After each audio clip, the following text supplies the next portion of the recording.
Welcome to the Tech Egg. Don't get scrambled. Enjoy the video. In this video, I will explain how to make a homemade iodine solution. First, always prioritize safety when working with any chemicals.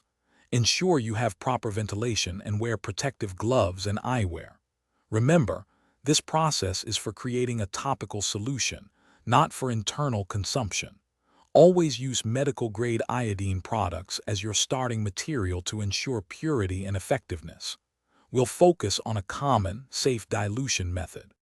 To begin, you'll need a few essential items. First, acquire a bottle of 10% povidone iodine solution, which is readily available. Next, ensure you have a supply of distilled water. This is crucial for maintaining purity and preventing contamination. Finally, gather clean, sterile containers and precise measuring tools, such as syringes or graduated cylinders, to ensure accurate ratios for your solution. Now, let's move on to the simple dilution process. For a standard antiseptic solution, you will measure 1 part of your 10% povidone iodine.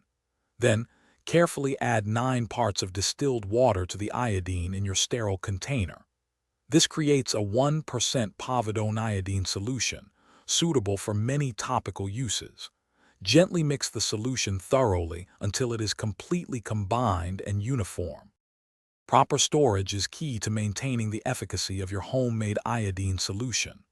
Always store it in a dark, airtight container, away from direct sunlight and heat, to prevent degradation. Clearly label the container with the contents and the date it was prepared. Remember, this solution is for external use only. For more great tips and to check out the Shark AI Ultra Robot Vacuum, look for the link and other deals in the description below. Thanks for watching. Consider subscribing if I helped unscramble your problems.